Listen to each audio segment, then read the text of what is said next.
ஓம் நம சிவாய வாழ்க, நாதந்தாள் வாழ்க, அண்ணாமலையம் அண்ணா போற்றி, கண்ணாரமுத கடலே போற்றி, எந்நாட்டவர்க்கும் இறைவா போற்றி.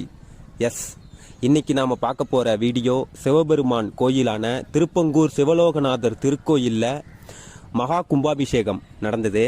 இந்த கும்பாபிஷேகம் நான் குழந்தையா இருக்கும்போது ஒரு வாட்டி நடந்தது அப்படின்னு சொல்லிட்டு எங்கள் அம்மா சொல்லியிருக்காங்க. அதுக்கப்புறம் எனக்கு விவரம் தெரிஞ்சு நான் பார்க்குற முதல் கும்பாபிஷேகம் இந்த கோயிலில் இந்த கும்பாபிஷேகம் தாங்க.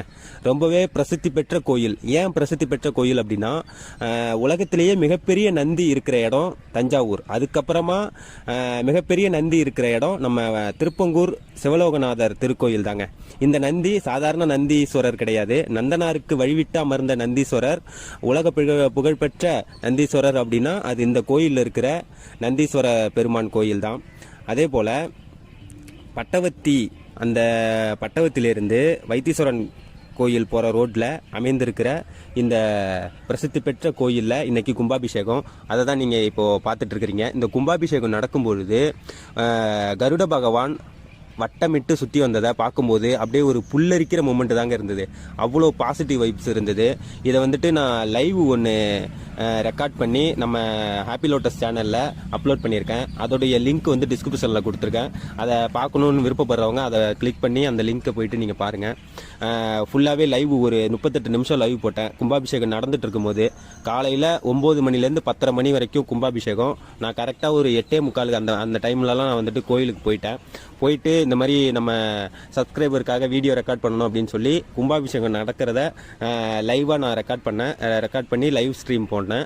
அதே போல் இந்த தடவை வந்துட்டு ஒரு அரிய வாய்ப்பு எனக்கு கிடைச்சிது. அது என்ன அப்படின்னு பார்த்தீங்கன்னா, கோயில் மேலேயே ஏறி கலசத்தை ரொம்ப கிட்டக்க பார்த்து கலசத்தை தொட்டு பார்க்குற ஒரு அரிய வாய்ப்பு எனக்கு கிடைச்சிது. அதையும் நான் லைவில் ரெக்கார்ட் பண்ணேன். இந்த மாதிரி ஒரு அரிய வாய்ப்பு எனக்கு கிடைச்சது வந்து என்னாலேயே என் லைஃப்பில் என்னால் நம்பவே முடியல. அதே போல் கோயில் மேலே அந்த கலசத்துக்கு அருகில் அந்த அபிஷேகம் பண்ணுற குருக்களும் அபிஷேகம் பண்ணுற அந்த ஐயர், அவங்க அந்த புரோகிதம் பண்ணுறவங்க தான் போக முடியும். ஆனால் இந்த வாட்டி எப்படின்னு தெரியல, அந்த சிவபெருமானுடைய அருளா இல்லை நம்மளுடைய புண்ணியமா என்னன்னு தெரியல, அந்த கலசத்தை தொட்டு வணங்குற ஒரு மிகப்பெரிய வாய்ப்பு கிடைச்சிது. அந்த நமக்கு கிடைச்ச வாய்ப்பை மற்றவங்களுக்கும் நம்ம பகிரணும் அப்படின்னு சொல்லிட்டு அதை நான் ரெக்கார்ட் பண்ணி லைவ்ல வந்துட்டு உங்களுக்காக அப்லோட் பண்ணியிருக்கேன். என் கூட வந்தவங்க எல்லாருமே சொன்னாங்க, இப்படி ஒரு வாய்ப்பு நம்மளுக்கு கிடைச்சிருக்கு, அதுக்கப்புறம் யாரையுமே விடலை, நம்ம தான் நம்மளுக்கு வந்துட்டு நல்ல புண்ணியம், இன்னைக்கு வந்ததுக்கு இவ்வளோ பெரிய புண்ணியம் கிடைச்சிருக்கு நமக்கு அப்படின்னு சொல்லி நிறைய பேர் சொல்கிறத நான் கேட்டேன். ஏன்னா கலசத்தை வந்து தொடுறதுன்றது அவ்வளோ சாதாரண விஷயம் கிடையாது. அது வந்து கும்பாபிஷேகத்துக்கு மட்டும்தான் அந்த மாதிரி ஒரு மேடை போடுவாங்க. ஆனால் அந்த கும்பாபிஷேகம் பண்ணி அதுக்கப்புறம் கலசத்தை தொடுறதுக்கும்